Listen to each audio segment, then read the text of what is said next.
Hi everyone, we welcome you all to the second session of OWASP Patna. So the speaker for today's session is Inderjeet Singh, where he will be sharing his insights on access control. Hi Inderjeet, how are you? Hello, Alia. I'm good. Okay, we are delighted to have you today as a speaker. I think we are good to go. Okay, so today's topic of OWASP Patna, it's second session, I think. It's playing with access controls. The subtitle I've gave to this talk is hacking authorization because this is what happens when we play with access controls. Further, let's start with who am I? My name is Inderjeet Singh. I'm 20 years old.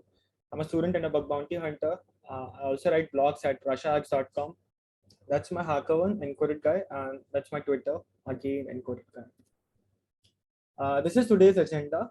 So I'll talk about authentication and authorization, little bit about access controls, sessions, access control bugs, the process of finding broken access control bugs, few of my findings, and some tips that I'd like to share. This is about the session. It will be 40 minutes long, and the level that I have set for the difficulty level to understand this session, it is beginner to intermediate, and for the prerequisite, it is web fundamentals. Even if you don't know web fundamentals, that would be okay, because I'm going to explain everything. So let's move to authentication first. So what is authentication? It is verification of someone's identity, right? So the most common way that we do authentication today is by entering your username and password. So when we go to a web application or an Android application, you enter your username and password. You are telling the site or the server that who you are, right? That is authentication. The another way to authenticate is certificate based authentication, right? I think someone is trying to enter the room. Yeah, Another we way have to admitted. another way to authenticate is by certificates. So everyone gets a certificate. You will have to upload that certificate, and then server will say that okay, you are like an authorized person to enter this realm, right? Then we have OAuth, like Google OAuth, Facebook OAuth, and then another way is SSO portals. SSO portals are a like, if you got a bug in SSO portal and you can log in there, that's a critical vulnerability. Why? Because SSO stands for single sign-on portals, right? So what happens is when you log in into an SSO portal, you are not logging into one portal. You are logging into their 7-8 portals at the same time, 7-8 admin panels. That is what a single sign-on portal is. And then you have multi-factor authentication. So like you log in with your username and password, and then after this also you will have to log in again with your phone number or a Google Authenticator app. That is multi-factor authentication. So authentication is important because after you authenticate yourself into that server or that web server, then only you get some authorization. So let's talk about access control now. Access control is controlling who has permissions to access certain resources. Like so the resources could be physical or digital. Suppose I cannot enter into prime minister's or president's room, right? That would require some access control. I'll have to go through the security checks. I will have to go through some guard posts, and then only I can. And that requires a lot of. There is so much access control. I'll have to go to president's room. Similarly, we have digital access controls. So I cannot see, I cannot, we have Rahul here, right? So I cannot open the account of Rahul and change some details of Rahul's account, of Rahul's Zoom account, right? That is access control that Zoom have enforced into their application. One of that example is this is priceline.com. It's a program on HackerOne. You can go and hack there. It's a public program. So as we can see on my right on the Webalizer extension, that it is using WordPress, right? So if you will open Priceline, press.priceline.com, this is one of their blog page. You will see that it's 200. Okay, you can open that site. That's okay, but it is using WordPress, right? And on WordPress there is this directory called /wp content /uploads, and if it's public, if anyone can view the directory, then all the folders and files are present there, and configuration files could be also there. So if you will try to go to /wp content /uploads, you will see something like this: forbidden. You don't have permission to access this resource. This is what access control is, right? Because the administrator of the site is trying to restrict, control your access. But anyone cannot go to this directory. Only administrators are permitted to go to this directory /wp content /uploads. This is what access control is. So because this is WordPress, this is why I've tried to go to this directory. If it would be some other CMS, or if it would be their custom development, then there could be some other directory that would be something like this for uploads for them. Now let's talk about authentication and authorization. See, both things are very different. And some people try to find bugs in authentication panels, like forgot password, login pages, while creating accounts, or bypassing 2FAs. Those are of the authentication side. And some people try to hack authorization. This is where access control lies. Authentication is verifying your identity. That if I'm saying I'm encoded guy, server will only give me like permission if I will enter my credentials, right? That is authentication. But if I'm encoded guy, I cannot go into the account or change the details of Rahul's account, right? That is authorization. That I am only authorized to control my resources. I'm restricted to my account, right? So authorization gives users permission to access a resource and some particular resources, and those resources belongs to that particular user only who have authenticated himself or herself, right? So to understand authorization, this is the very important topic, that is sessions. So when you log in into an account or a web server, this is the most important thing that you get from there. It's a session, right? So when you log in, you will get a PHP session ID or something embedded into your cookie, right? That we call them. There are so many cookies, right? There are cookies for tracking analytics. Then there is cookies for maintaining your session, because see, HTTP is a stateless protocol. So HTTP don't know who you are. HTTP is a stateless protocol. It doesn't maintain your state or the state of the session. So someone has to maintain that state, and we use cookies to maintain the state of when we are communicating via HTTP protocol. So one of the way is session cookies. So what we do is that I will log in via my username and password. Suppose my username is encoded guy. My password is 123456778.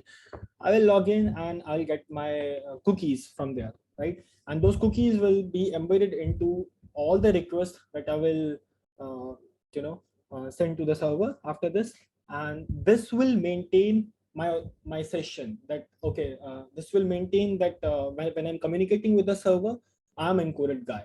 Cookies will maintain this, right? Another way to maintain sessions is tokens. So most of you have seen this thing embedded in your HTTP headers, that is authorization, bearer, and that is bearer token, right?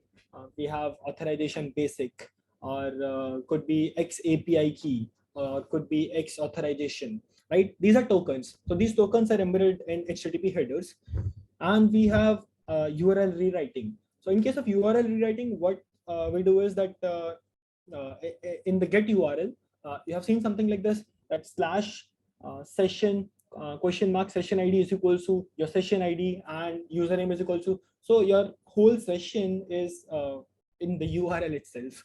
That is URL rewriting. And then we have hidden form fields. So when we are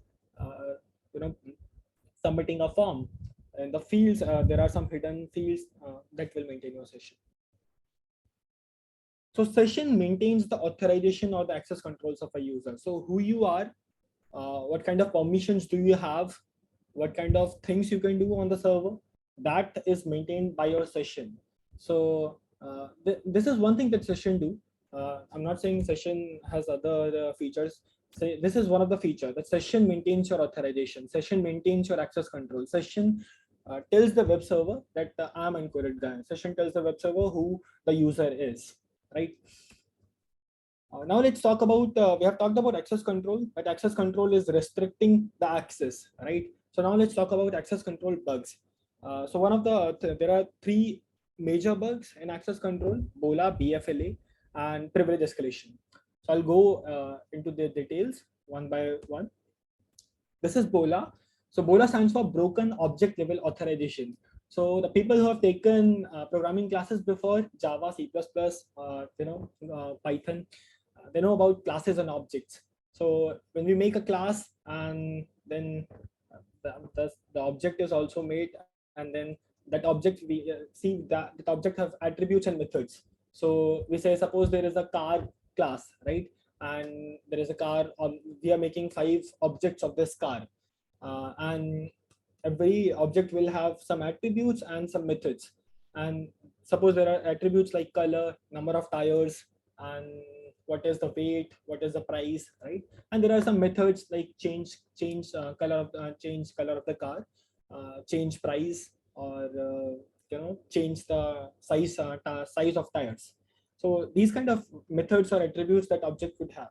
So when we are dealing with such things on a web application or a mobile application or anywhere, when we are creating these objects, those objects should have object level authorization. So suppose there are user objects, right?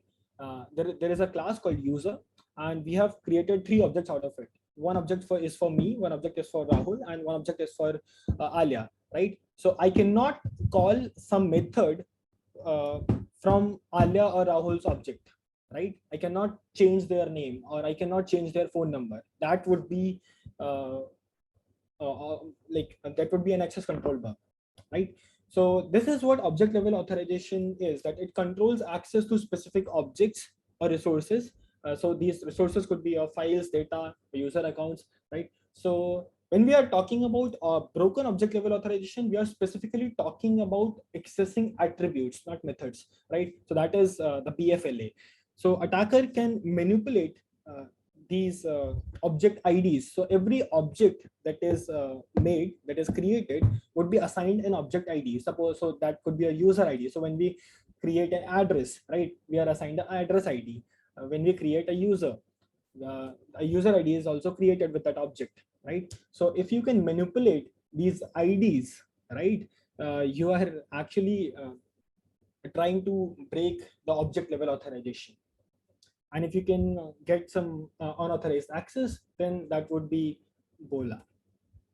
This is one example. So suppose this is in web application, and I'm logged in as encoded guy, and I'm trying to hit this endpoint called /merchants/1001. And this ID belongs to me. Okay, this is an object ID. Suppose we have a merchant object, and this is the object ID for this merchant 1001, and this object belongs to encoded guy. So I can access this object, right? That would be like, that's a perfect access control, right? I'm not trying to break anything here. So my merchant name is encoded guy. I'm also logged in as encoded guy. This is fine. So my merchant ID is 1001 and my balance is 2000. Now, suppose I will try to change this ID. My voice is audible, right? Alia and Rahul? Yeah, you're audible. Yeah, okay. So now I will try to change this object ID. I'll try to access /merchants/6320. And now when I'll hit this endpoint, I saw, okay, the balance is 999, something. The merchant ID is 6320. That's what we tried to access. And merchant name is Google LLC. So we have accessed the balance of some other merchant by changing this object ID, the object ID of merchant's object, right? This is what BOLA is, because we have tried to break the object level authorization. This is one of the example of BOLA. And these objects could be different, right? So you could have address there, or you could have users there, you could have some other objects that developers have created. Then we have BFLA. So BFLA is very similar to BOLA. The only difference is that in here, in case of BFLA, you will execute the server will execute a function, and the function will try to change something. It will try to write something, edit something, or delete something, or create something, right? So if someone have taken here database classes, right? There is this concept of CRUD, create, read, update, and delete. So BOLA generally goes with that class of read, right? And BFLA goes with the class of create, update, and delete. Because you will try to update something, you will try to delete something, or you will try to create something, and that would be a function, right? That would be because you will try to execute a function, and that function, if that function belongs to some other user, and on behalf of your session, you can access that function, and there is no restriction to execute that kind of function. That is BFLA, broken function level authentication. So if attacker can manipulate some object ID to gain that kind of unauthorized access to a restricted function, that is BFLA. This is one of the example of BFLA. So there is this request, suppose post slash user slash change phone, suppose for changing phone number. And instead of put, we can also the developers can also use put endpoint, put HTTP method. So in the post request or in put HTTP method, we like the body in the data is sent into the body of the request. So in here, suppose we have two fields, user ID and phone number, right? So this user ID, suppose I'm logged in as user 1001, and this is the phone number that I have, 9876543210. And now when I saw this request, what will be my first attack that I will try to do? Okay, let's try to change the user ID from 1001 to 1002. And if I can change the phone number of 1002 user to this phone number, that would be BFLA, because I'm trying to change the phone number of some different user from my account. So that is unauthorized access. So see, broken access control bugs are more severe than authentication bugs, because in case of authentication bugs, you will make an account takeover. That would be okay, right? Because you will gain access to only a single account, right? But in case of broken access control bugs, if you will get this kind of bug, and if suppose the ID is only 6 digit, you can change the phone numbers of all accounts which are present on that web server by hitting these requests, right? You can that would be a severe damage. The third class of broken access control bugs is privilege escalation. So in case of privilege escalation, you elevate your level of access, the privileges that you have got, from your lower privileges to higher privileges. That is what privilege escalation is. So we will escalate our privileges. So we have three kind of privilege escalations. First one is vertical privilege escalation, where we will escalate our privileges from lower privileges to higher privileges. Then we have horizontal privilege escalation. In case of horizontal privilege escalation, you will maintain the same level of privileges, but you will, if you are user A right now, you will go to user B. So if think of this like as an account takeover. So from my account, I can go into Rahul's account. That is, horizontal privilege escalation. So because the privileges are still same, I can still do the same thing. I'm not super admin right now. The privileges are still same, just the level is different. So that is horizontal privilege escalation, moving into someone else's account. And then we have lateral privilege escalation. So that is same level but different system. Suppose I can move into system. So there is a network, there is an FTP server, there is a database server, and there is a web server. So I can move from web server to FTP server with the same permissions, with the same user levels. That is lateral privilege escalation. This is one of the example of privilege escalation. When you go to a site and suppose on there you are creating an account, right? So you can go there, you can enter your name, you can enter your email, your age, your username, and you will hit that button. You're going to hit that button, create your account, right? So this is what would be sent into the body of the request: your username, your name, your email, your age. But this would be a hidden field. That would be a hidden form field role. So we'll have a role, and the role that is set by default for all users would be user. But suppose there is a different role, could be admin, could be super admin, or it could be superhuman, right? And you will enter that value of admin into, and you will change this role while hitting this request of create users. So when that request is going to server, you will intercept this request and you will change the role from user to admin. And if it will allow a normal user to become admin, that would be privilege escalation, because now you are not a normal user, you are admin user. So this is the basic process of finding broken access control bugs. And this is what everyone, I don't know what everyone is using, but this is what I'm using. And this is the basic and I think best methodology that is present today for testing broken access control bugs. So what you will have to do is, suppose there are different roles and permissions that you can create on that testing application. So you will create as many test accounts as possible. You will create a test account for manager, you will create a test account for normal user, you will create a test account for admin user, you will create a test account for super admin if possible. So as if there are 4 roles or 6 roles present on the application, you will create a test account for every possible role. And if possible, then create two test accounts for every single role, right? Then open 2 browser windows, and in each of the window, log in with 2 different accounts. Note down the sessions of both accounts in a notepad. You could use any notepad that you use. And every functionality that you are testing, test it with account 1.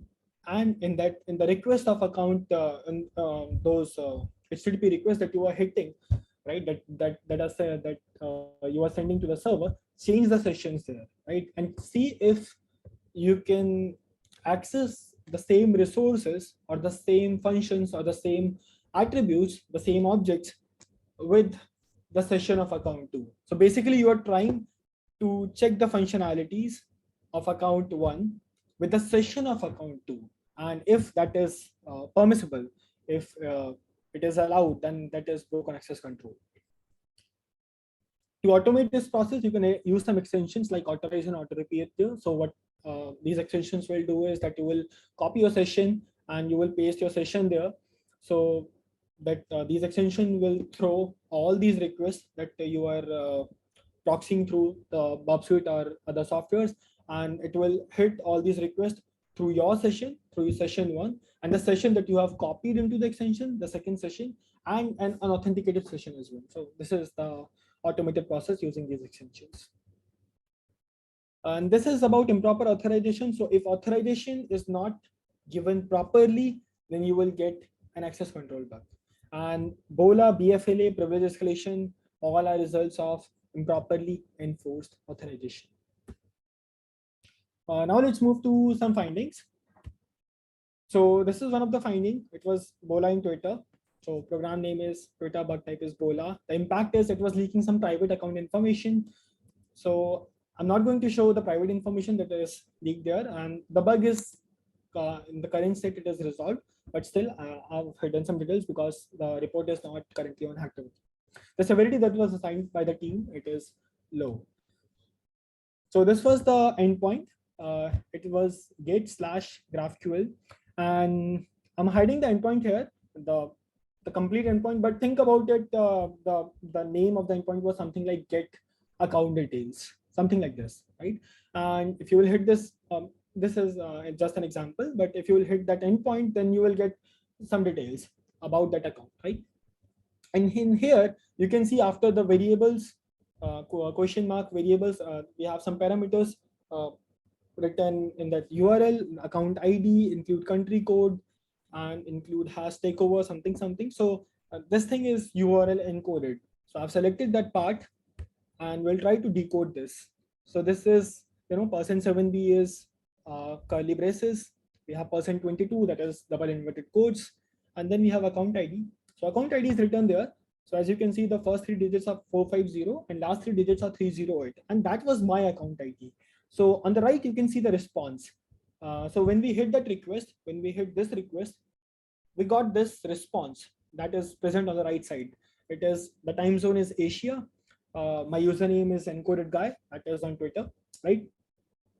And I'm account admin. So this is what I can see. And this was my account. I was logged in with my session. But when I saw this request, and when I saw that, okay, account ID is present there, why not try to change one digit incrementally or decrementally? Like, why not try to use 307 here, right? Uh, I did this, and we got this error, right? So we got this error, authorization denied by access control. So I was like, okay, but when I saw the response size was something like 7,000 or 8,000 bytes. So I was like, why is the response size 8,000 bytes? So I scrolled down a little bit, and notice this one thing that I've changed the account ID here from 308, it is 307 now. So I'm trying to access someone else's account, and this is Bola, right? Because we are trying to access someone else's object. So I'm trying to access someone else's object, but I'm getting this error. But when I saw the response size was too big. So when I scroll down, I got this. I got the name of the response size was too big actually, and there was some other detail of about the user that was present as well. But I can't show those details right now. So as you can see, the name is not encoded guy. Name is some Wafid Eddie, and screen name is also Wafid, and you can see the time zone. Time zone is Australia, and some other details were also present there. So this is what Bola is, right? The second bug that I got I want to show here is API response exposure. So it was a private program on HackerOne, and the bug type is API exposure. So generally, when we are dealing with APIs, so APIs is, it's like your waiter between the hotel and the main. That is the basic example that everyone will tell you. So it's between the hotel and uh, the between you who want to order and the main hotel. So like the waiter will take the order and will give to the main uh, to the chef, and he will cook the things. And so it's like between database and the web server. The API sits in between. We'll take the request from the web server and will from the client, and will give to the main web server. So got this bug called API exposure. So the application was about songs, right? So you can think about it like a Spotify. Okay, it was a replica of Spotify, and on Spotify you cannot listen to premium songs, right? But when I was checking their APIs, I was checking all of their APIs. I was checking their desktop API. There were some test APIs also that were present, and then I looked into their Android API. So that is one thing that I noticed on this program, that for every particular device, they were using a different host, a different API, actually. So when I tried to intercept the request, when I opened their Android application, played some songs, this is what happened. So this is on the left, you can see the application. So you can see the light version, it is 1 MB. You can click on a song, and you can download it for free, right? Without creating, even without creating an account. That is for free. The standard version also you can listen for free, but the premium version you will have to take a VIP. VIP access is required. So you'll have to purchase their subscription. The subscription was something around 1,500 rupees per month. It was costly because this was not an Indian application actually. I don't know why the Indian songs were present there, but the client was not from India. I was testing on their Android application. I clicked on an artist, played a song. I saw the HTTP history and all the endpoints that were going to the server. One of the endpoint was something like this /get song files. So I saw the response, and in the response, only the light and standard version URLs were not present. The premium song URL was also present. So I was like, why? But when I saw this, see, this was the response. So you can see here we have LD size and LD source ID, that is for low definition, I think. And we have MD size and MD source ID, that is for medium definition. And we have HD source and HD size. So that is, that is what I got. So, and you can see the endpoint, that is /get musics. And after this, we have some parameters, and the parameters included something like music ID. That ID was also 8-digit and all integers. ID was incremental as well, and there was no API rate limitation. So what you can do is that you can brute force that ID from 1004 times 0 to to 9999999, and you will get access to all the premium songs that this application is hosting for free. That is why it got critical severity, because the application was about music, and when you can access their premium songs for free, then obviously it would be a critical. So why what kind of authorization is required here? And another thing that I noticed in this application was that I was able to access this endpoint even unauthenticated. So even creating a normal user level account, I'm not saying you will have to create a premium account, but even you don't need to create a free account to hit this endpoint. You can hit this endpoint even unauthenticated, and you will get this response. So that is another major vulnerability that was present here, that you can access this as an unauthenticated user. So first of all, they will have to provide some authentication at this endpoint. And second thing, that this kind of response which is leaking the high definition source URL should not be present, uh, uh, should not be accessible to a free user. And this is the third finding, that is change any user profile details. So this is an example of BFLA, broken function level authorization, because we are trying to execute a function, that is we will try to change someone else's user profile details. And that was from a HackerOne challenge, and the bug type is BFLA. I can change any user profile details, the customer ID it was using, and the customer ID was only I think it was 11, 12 digits. The severity that they have assigned to this bug, it is high. Let's see the request. So this was the request. The request looks like /solo/my account/update details. And I would like to tell that this company is one of the Fortune 500 company in the world, and this is what they were using. So I think it was SPX, and in the request, it was a post endpoint, and this is the body of the request. You can see that we have a customer number here, right? And this customer number is just 12 digits. And apart from customer number, when you are trying to update your details, so you can, change your email, change your phone number, and change your name. So what I try to do, that obviously this is what everyone will try to do when you will see this kind of thing, that you will try to change the customer number and try to change this number from 38 to 39 to 38 or 37. And I was having 2 test accounts also on this site. So I've tried to change the number to one of my test account and got the details changed. So this was the process, that first I have opened the profile settings, tried to update my name. I checked the corresponding HTTP request that was used to update the profile. The request contained a parameter customer number. I've changed that customer number to one of my test account, and the profile details of test account got updated. This was the response from the try-eject, and you set the phone number to one of my test account to 7777777, and I did it, and it said, thanks for help on this, and the status got resolved. And they were quick, they were very quick. Like I submitted this bug on I think 13th or 12th July. They responded with me on 15th July and got fixed. Like the status also got resolved on 15th of July. So see, HackerOne challenges are quick. We have private programs, we have public programs on HackerOne, and then the third category, the another category is HackerOne challenges. So HackerOne challenges are quick because customer replied to me that change the phone number of one of my test account to 7777777. I did it, and they said, okay, thank you for help on this, and the status got resolved very quickly. After this, I would like to give some tips for testing for broken access control bugs. So see, these are because broken access control bugs are completely manual. You will not you will do some recon, you will pick some host, that okay, these are the hosts I would like to test, and you will spend your weeks or months on this particular host, right?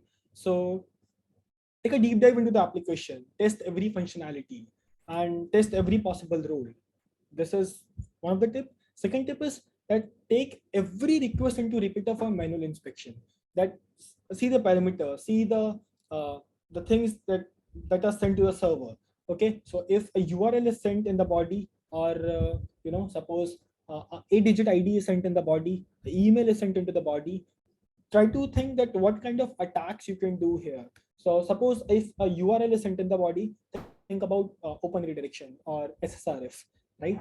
Or so see, the class is this session is about broken access control, not about SSRF. But I'm trying to give a hint that what kind of things you can do when you manually inspect a request, because then you can think about like, okay, this is the parameter, and this kind of parameter can only possess this kind of these kind of vulnerabilities, right? And this is another thing that I say to my to my colleagues, that when you see a parameter, don't throw every kind of payload on it. So if the payload cannot possess a query, a SQL query, why are you testing it for SQL injection, right? So it's just a normal payload that is having a URL value, and could be the case that that value could be going to the database, but most probably you should not try there for SQL injections. You should try there for something like SSRF or open redirection. Or if you have customer IDs, you have email IDs, address IDs, or if you have something like invoice IDs, payment IDs, intent IDs, or merchant IDs, change these IDs, because this is where you can find BOLA and or BFLA, these kind of issues. Another thing is understand how the app is making money, and this is where I have lost so much money in bug bounties and gained so much money in bug bounties, because understanding that how your client is making money is very important. Because suppose in the last example, in the second example, I've shown you that the app was about making music, right? And they were hosting music. So if someone can access their premium songs for free, that is a critical vulnerability. But the app is not about music. App is about something else, and you can access their music files. That won't be a critical vulnerability. They will decrease the severity, right? So understand how the app is making money. Understand how your client is making money, because that is very important. And register as a premium user. If you'll have to spend some money, if you'll have to spend 100 rupees per month, or 1,000 rupees per month, take a premium subscription, because a premium user will have more features and you can test for more functionalities then. So whenever you are testing a big application or a big client, take the premium premium subscription, because premium subscriptions have more functionalities, and I would say so many functionalities, so you can test for more features and have more chances of broken access control issues. If they have advertisement panel or affiliate panel, register there. Like Twitter have Twitter ads, LinkedIn have LinkedIn ads. So you can go there and register for their advertisement panels. Try to create an ads account and make some ads, create some, there are things like, there are so many things that these advertisement panels have, so many features. So you can test for so many broken access control bugs there. Look at their Android and iOS host as well, because this is where the API endpoints are different, the hosts are different, the request could be different, the name of parameters could be different. So the handling of these requests could be completely different. And the thing that you were not able to do, suppose you were not able to find a broken access control bug on their web application, maybe you can find the same thing using their Android host, using their Android or iOS APIs. This is another thing, that keep your word list ready for contextual fuzzing, because see, bug bounties is about time. So if you are a little bit late, if you are 5 minutes late, or if you are half an hour late in reporting that bug, that would be a severe damage on your expectations. So keep your word list always ready, and think about contextual fuzzing. Contextual fuzzing is that see, if the endpoints are if the server is built in PHP, or suppose it's in Microsoft.NET, right? So .NET is always using .aspx files, or the files would be .aspx or .asp. So you should fuzz with the word list that is having such extensions, right? If you are you're testing a PHP server, then you should fuzz with a word list of .php extensions, right?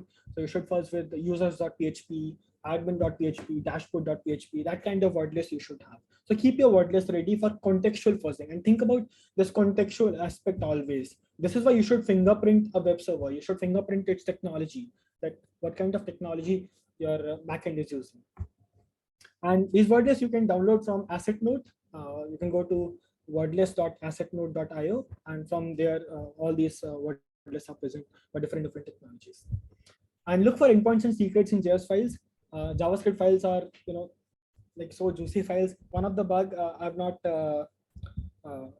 I've not I'm not putting this bug in slides, but this was the bug I found last year, that I got one endpoint in JavaScript file. When I hit that endpoint, it was a 403. I looked into the web archive. In the web archive, it was an endpoint that is having the configuration file of the whole web server. The password and username was present there. I first the host got a login endpoint. Entered the username and password, got access to an SSO. It was hosting 7 admin panels, got a critical and a huge boundary. So this is another thing, that you should look for endpoints and secrets in JavaScript files. JavaScript files have so many endpoints, and it have juicy information about every component of the application. And this is another thing, that some people are monitoring JavaScript files. So they take note of these JavaScript files, put it into their scripts of monitoring these JavaScript files, and monitor the changes. So if some change happens in this JavaScript file, then they assume that some component have changed, and that endpoint would also reflect that what component have changed. So look for Wayback Machine as well, because Wayback Machine you can look for changes in configuration files, robots.txt or JavaScript files. And this is another thing, that sometimes every time you will not see a 8-digit ID or 6-digit ID. Most of my Bora and BFLA bugs are about UUIDs, and there it is difficult, because UUIDs are not UIDs are like 32 characters, 36 characters, and it is difficult to brute force this kind of long ID, right? So in that case, think about like how you can retrieve this ID publicly or as a different user. If that is not possible, then you can go to Wayback Machine, and sometimes Wayback Machine archives these UIDs. And this is the last thing, that you should copy all collected URLs that you have proxied in your Bub suite, and hit all these URLs, these endpoints or these requests, as an unauthenticated user. And if one of the endpoint or few of the endpoints you can hit as an unauthenticated user, that is again a broken access control bug, because you can access some functionality without logging into the application. So that's all from my side. Hack the world, and thank you. Thank you, Encoded Guy, for such an insightful session. Your methodology and your tips are great for anyone to get started. So I think I can see some questions in the chat. I think you guys can now unmute and ask questions.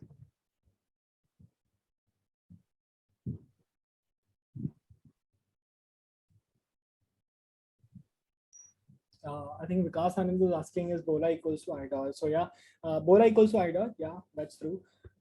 That's just a different name, but IDOR is insecure. I think it's insecure direct object reference. So you can see the full form, right? It's insecure direct object reference, that you are referencing. I think it's right. It's insecure direct object reference, but you are trying to access some object directly insecurely, right? That is what IDOR is. So it's similar to Bola, like exactly it is Bola. I think Vikas Anand also has a question. What does bearer mean in token? That's it's like when you are trying to. I don't know what does bearer mean in token, but I know about basic. And basic is base 64, but bearer is like you encode in case of JWTs, you are encoding it with a SHA-256 hash function, and then you are putting the signature at the end, the payload body in the middle, and at the first you have body type, that what kind of, I don't know, okay. So that even I don't know what bearer actually means, but bearer is like like you cannot guess the token. That's what I know about bearer, that you cannot guess the token.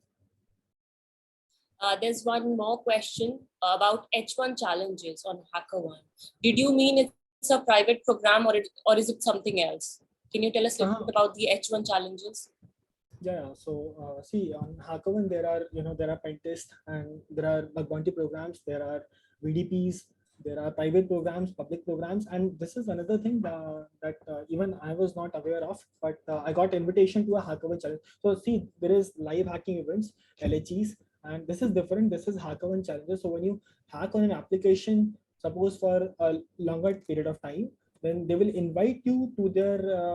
It's like a private program, but only few selected hackers would be invited to these kind of programs. So I was hacking on one of their VDP actually, submitted few criticals, I think 3 or 4 criticals, and then they invited me to their HackerOne challenge.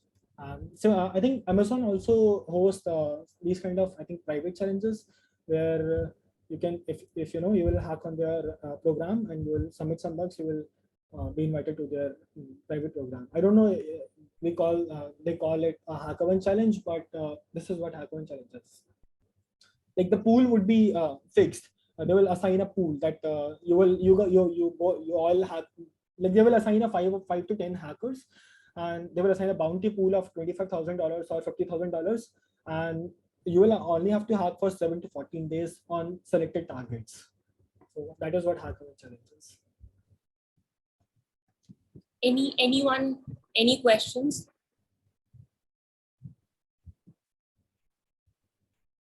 If you have questions, you can just unmute yourself.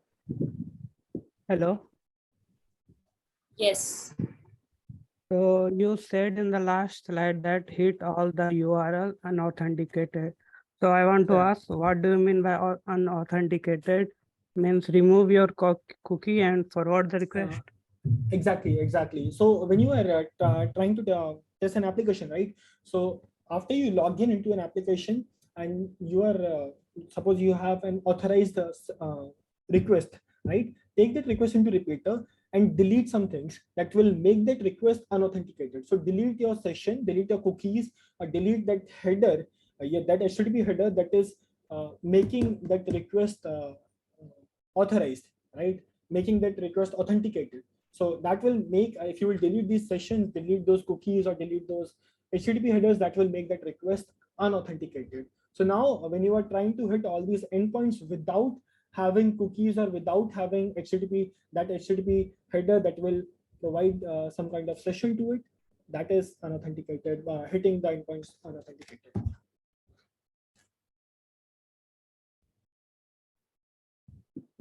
Okay, anyone has questions?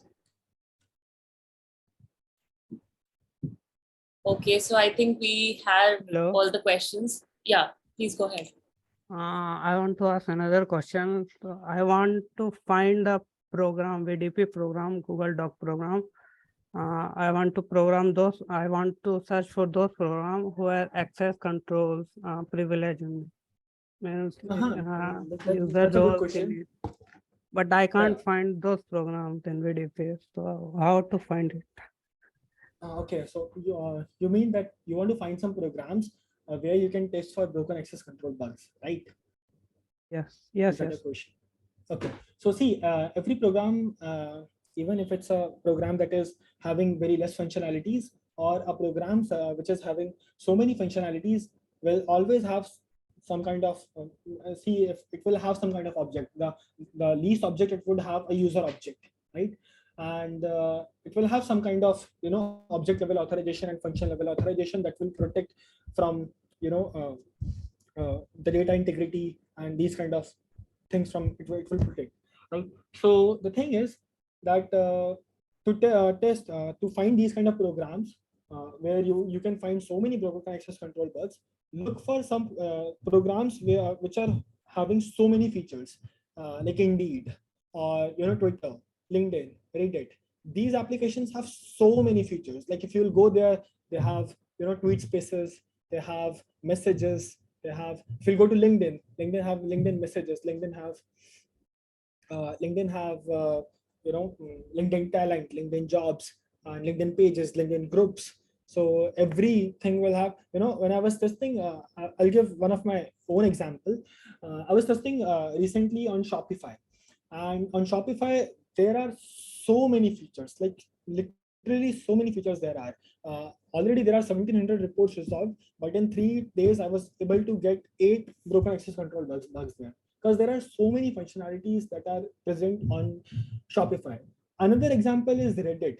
Reddit also have so many functionalities, but I've tested that application for 14 days and got no bugs, right? So this is the thing about broken access control bugs, that you can, test that application for months to days to weeks, but you need a lot of patience, because when you are hacking an application manually, it is already tested by so many hackers, so many bug bounty hunters, even their own internal pen testers. So you will have to, have a lot of patience and test the features which are, hidden, or which are new, the components which are newly embedded. No, I'm not giving trainings. Have you come across an IDO where you need to be authenticated user, but you somehow bypass it, like using tricks and able to access that resource? Give some tips on it. Yeah. So yeah, I have see. There was one of the IDA where, the ID was base64 encoded. So in that case, you will, just base64 decode that ID. So after encoding that base64, the ID was something like, long, but I've decoded that ID. It was having some gibberish, parameters and names, but in between there was just a normal 12-digit ID. I've incremented and decremented that ID, got an IDA. Another way was, you can find these IDs in public resources. So suppose you need an account ID, and account ID is, it's a UUID, or it has 32 characters or 36 characters, or even more, and you cannot find that ID somehow. But yeah, that's what I'm talking about. So how to find UUIDs? So suppose you need an account ID, right? So what you can try to do is that if the other user profiles are public. So let me give an example of LinkedIn, because I've hacked on LinkedIn for so long. Like I've been hacking still. I've been hacking on LinkedIn. So LinkedIn have very long IDs. LinkedIn have IDs from 50, even more than 50 characters. You cannot brute force search IDs, but you can find these IDs publicly. So most of these endpoints require your account ID, or your post ID, or your comment ID, right? So am I connected? Am I audible? Yes, yes, you're audible. Yeah. So these objects or these functions require, the request requires very long IDs. So what you can do there is that you can go to someone else's account, see their post, see their comments, and if you can access these posts or these accounts, you can see their ID as well. Like just hit these objects. Okay. So it was a great session. So we'll conclude here. Thank you, the encoded guy. Thank you, Arya. Thank you, Rahul, for Thank having you. me on OWASP Patna. Thank you. Thank So, you, everyone. Thank you for joining us.